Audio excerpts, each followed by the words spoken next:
All right, let's start with the big story this morning, where ending several days of speculation, China's state media has finally confirmed that the North Korean leader Kim Jong Un did indeed visit Beijing on Chinese President Xi Jinping's invitation.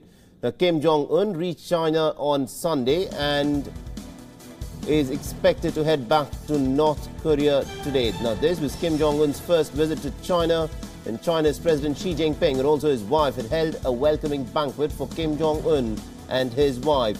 Now, the Chinese state news agency Xinhua has quoted the Chinese president as saying, "Both Comrade Chairman and I have personally experienced and witnessed the development of China and DPRK's relationship. We are willing to work together with DPRK comrades, remain true to our original aspirations and also jointly move forward to promote long-term healthy and stable development of China-DPRK relations and benefit the two nations and also the two peoples and make contribution to regional peace, stability and development," unquote. Now, the news agency has also further said the Chinese president has put out 4 proposals for closer China and North Korea ties. Now, the 4 proposals include continuing bilateral talks, strengthening communication and also mutual trust, and actively advancing peaceful development, and 4th, to enhance people-to-people exchanges. According to Xinhua news agency, Kim Jong Un has also said that North Korea is willing to have a dialogue with the United States and also hold a summit of 2 countries. Now, after this meet, North Korean state media is reporting that the Chinese president will be visiting North Korea soon on the invitation of Kim Jong Un.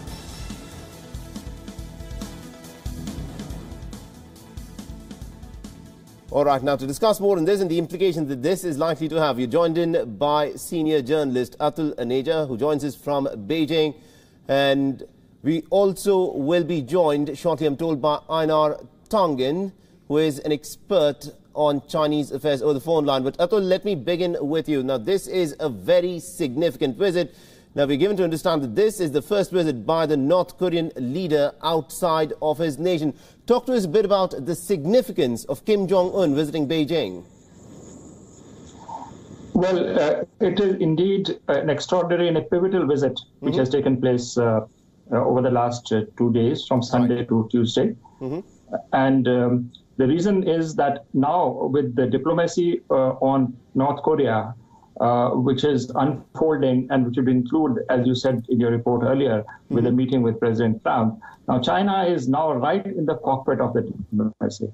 I mean, it is steering, is now in a position to steer it and play probably one of the most influential roles in what is likely to come. You yourself mentioned that there's a visit of President Xi now to North Korea. Then in April itself, there are talks with the South Korean President Moon Jae-in, which will take place again towards the end of next month. Then we have the Trump visit. Now, within these, China will be one most influential position to influence that kind of diplomacy. And the reason why I say so is that there have been major changes in the United States, and I do feel that the North Koreans felt that there was a real threat with people like John Bolton and Pompeo coming, the war party really back in Washington. And my hunch is that the crux of this visit would have been to get some security guarantees from the Chinese side.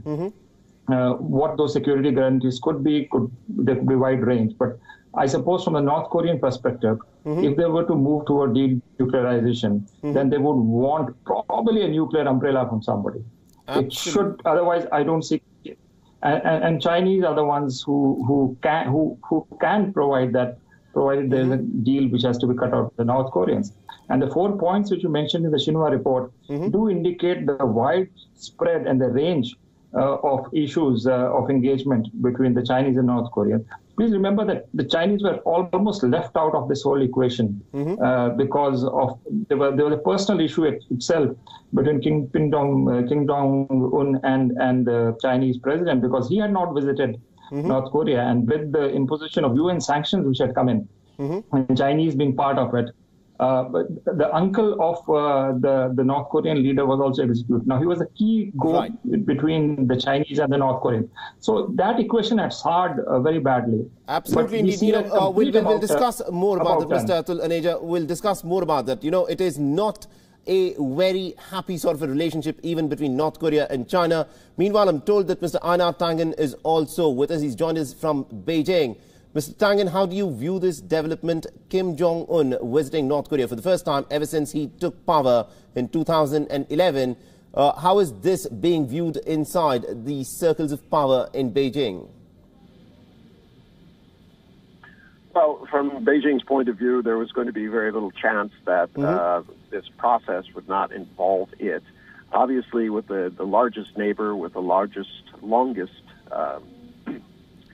border, it was going to be involved. Also, remember that China when it's imposed its sanctions, it was able to get some very quick results. I think there's a desire to repair relations such as they are, but I would agree with your last caller. This is a situation where some sort of nuclear guarantees need to be made if, in fact, they are to give up their nuclear weapons. There's some talk about China doing it, perhaps Russia, perhaps jointly. If that happened, this would get over this issue of the trust deficit with the U.S. If you look at the Middle East, there have been too many instances where the U.S. has insisted on de-arming countries, and then thereafter the dictators or whoever was in charge was disposed of. And I don't think that's something Kim is willing to risk. All right. So he's going to be looking for outside guarantees. It's clear that he's turned to China. It's very strategic. But keep in mind, there's been a deafening silence. China says that he's willing to meet with them. South Korea says that he's willing to have a summit. But we've not heard anything direct from North Korea. So they're playing a very cagey game. Absolutely, indeed. We'll actually, discuss more about the game that's actually being played out, because diplomacy is a game that is played with extreme amount of caution. Meanwhile, the White House has also released a statement saying that China has informed the U.S. President Donald Trump about Kim Jong Un's visit to Beijing on Tuesday.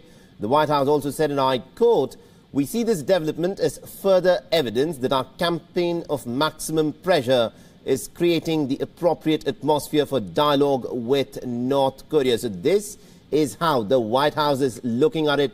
The campaign of maximum pressure is making North Korea fall in line. Mr. Tangen, if I could come to you on this. Atul raised a very interesting point. He said that, look, with John Bolton coming in, we have more hawks sitting in the Trump administration. And that is perhaps one of the reasons that has pushed Kim Jong Un for greater diplomacy and closer towards China. Do you agree with that assessment?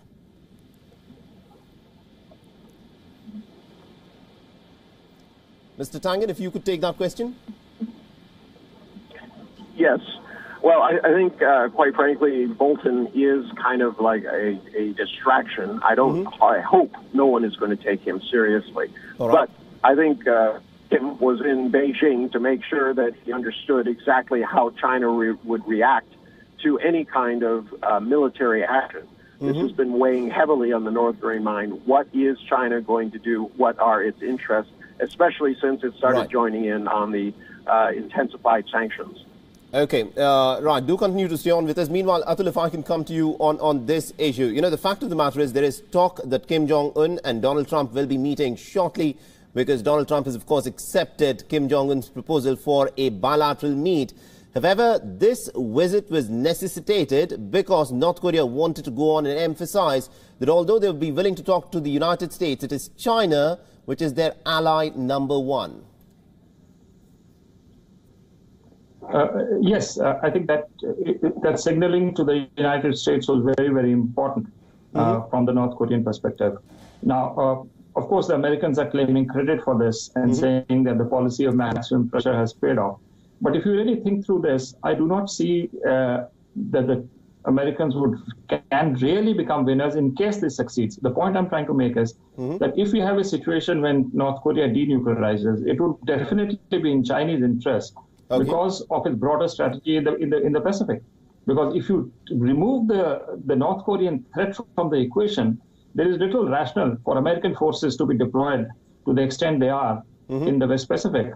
And for China, the strategic objective is not really North Korea alone, But to see that the accumulation of forces of the United States, which is their long-term strategic threat, is to that extent reduced by the Korean crisis being diffused. All right, and also the secrecy that surrounded the entire visit, Atul and Neja. I mean, you've been tracking the developments very closely there.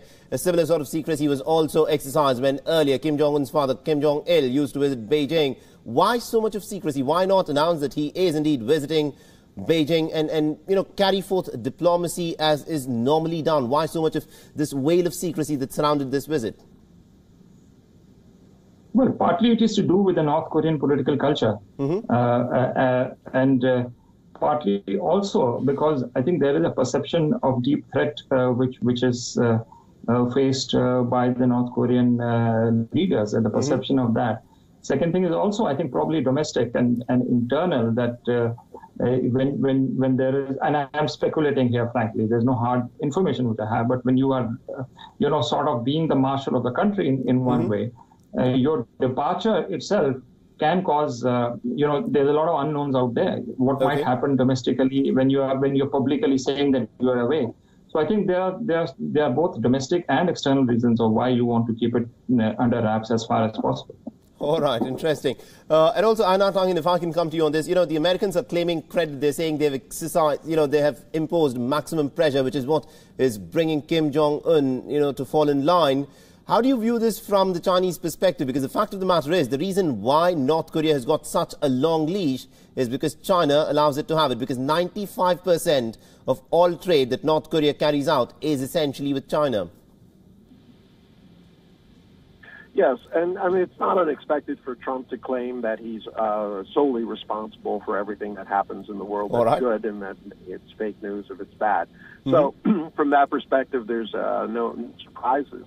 But let's keep in mind here that even if there was some sort of summit between Kim and Trump, the fact is they are greatly unequal. You have the world's largest superpower versus a very fledgling nation with only a few nuclear arms. I mean, they're trying to balance this by saying, look, China's involved and we're going to try to pit China against the U.S. Obviously, they're aware of the trade tensions, the escalation in terms of the military competitiveness factor.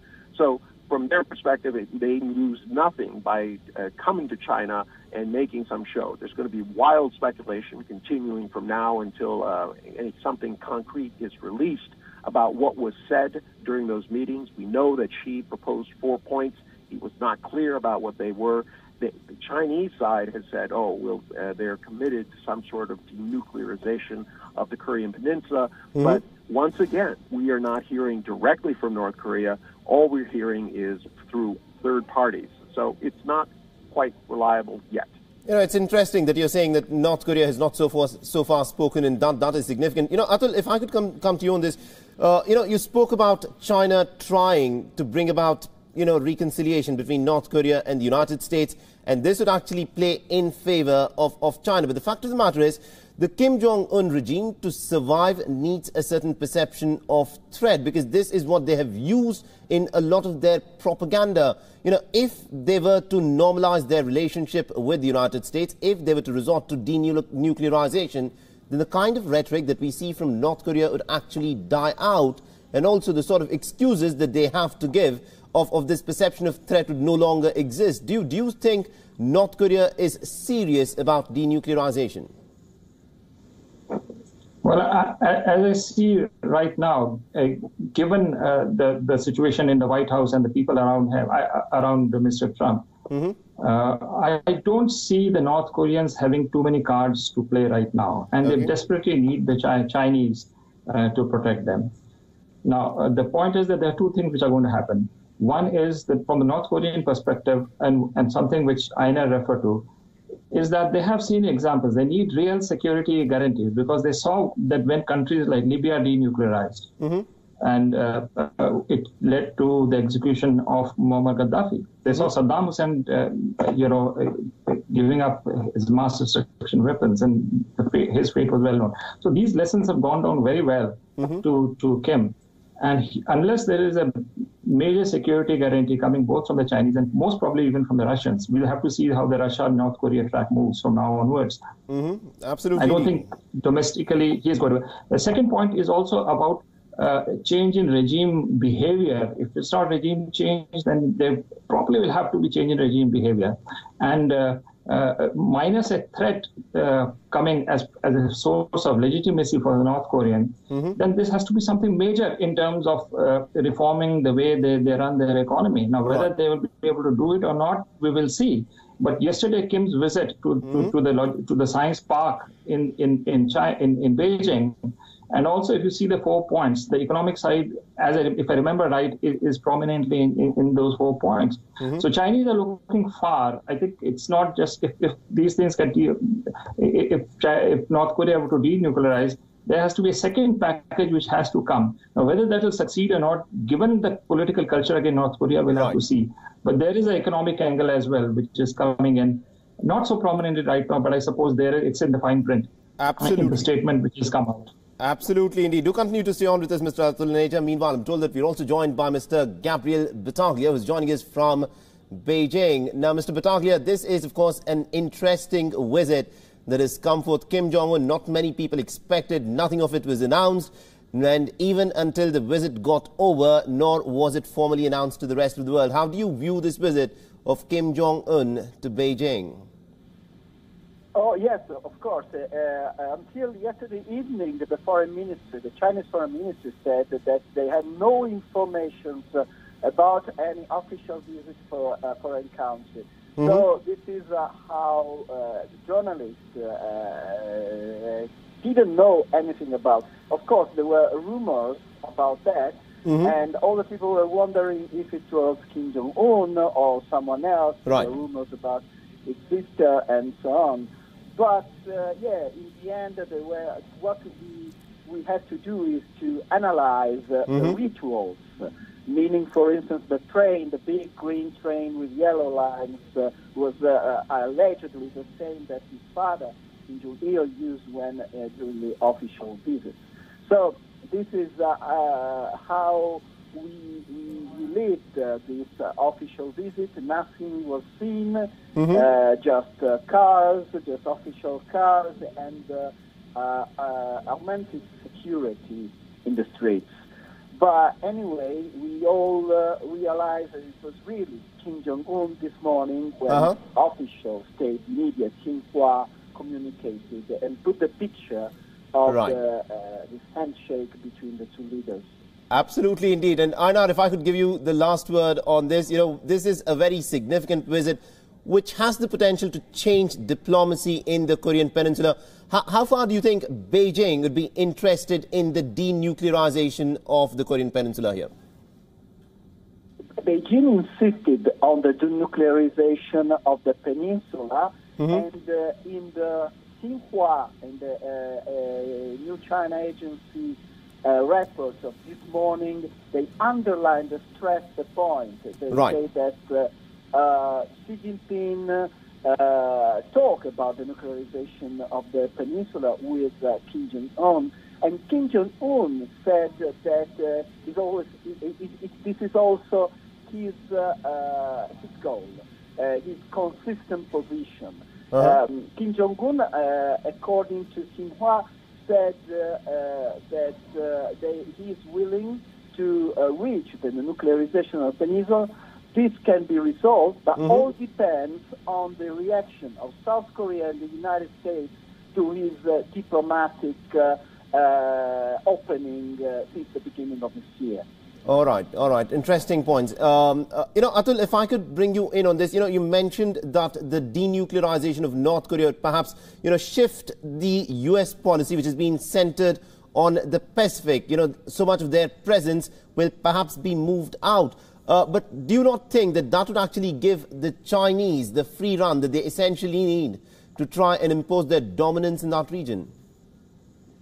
Precisely. I think it is in China's interest that North Korea is denuclearized from the larger strategic perspective. And I think if this, and that's why I've been arguing that it is really in the US interest to keep this North Korean crisis going, but at a containable level. No, but would that not bring the Chinese and the US at loggerheads directly? But right now they have this proxy of North Korea to play with, because the fact of the matter is North Korea essentially is propped up by Beijing. So with the North Korean factor taken out of the equation, do you not think that the US and China would actually come to loggerheads directly, and that would be, a little more complicated to play with? I don't think so, because, if the North Korean crisis diffused, then there's a major source of tension being removed. You also have to play your diplomacy in the public domain as well. I mean, there is no justification then for the large amount of accumulation of U.S. forces. It will be hard to justify. But yes, there's a downside to it as well. Now, what happens, the equation post removal of the crisis between Chinese and the US, I think we need a separate discussion program for that. All right, of course, indeed. And Einar, if I could bring you in on this, Donald Trump will, of course, he's also, the White House has put out a statement that it is maximum pressure by the United States that has brought, the North Koreans essentially to the talking table. But Donald Trump, because of the very different sort of diplomacy that he plays, very unconventional style of diplomacy, he's agreed to meet Kim Jong Un without any conditions. Can he go back and claim that it is his approach that's actually resolved the North Korean crisis, which has been simmering for the last several decades? Doubt it. I mean, what we have here is, despite the talks, which are a positive sign, you still have the United States who says we will not allow the North Koreans to have a deliverable nuclear bomb, and you still have the North Koreans saying, look, we're not going to give up our leverage, which is our nuclear bomb. The only thing, as we've discussed today, is some sort of nuclear umbrella being extended either by Russia, China, or both. That's the game changer that could really move this around. In terms of Donald Trump, there's some suspicion that a lot of this has to do with trying to change the conversation that's going on in Washington, D.C. between his various troubles in the White House with women suing him and the Russia investigation. All right, so interesting times ahead. So this is what has essentially happened. I thank all you gentlemen, Einar, Tangen, Gabriel, and also Atul Laneja for having joined us from Beijing. So this is a very significant visit. Kim Jong Un, ever since the time that he actually took power in 2011, he has now visited Beijing. Is it diplomacy that he has resorted to because of the pressure from Donald Trump? Is Donald Trump's eccentric and unconventional approach to diplomacy, is this what has brought about a thaw in the tensions between North Korea and the United States? This, of course, will be debated for times to come. But Kim Jong Un sending across a clear message that even when he has agreed to talk to the United States, he'll first ensure that Beijing gets the message that they are his first allies. 95% of the trade that North Korea has is essentially from Beijing. And it now remains to be seen as to how all of this will play out. And also, there are several hawks who are sitting in the Trump administration. And is pressure from the Trump administration really responsible for bringing Kim Jong Un to line? So all of these are interesting developments that have taken place on the Korean Peninsula. But will this lead to the denuclearization of the Korean Peninsula is what will have to be seen over the course of the next few weeks and months. With that, it is a wrap on this edition.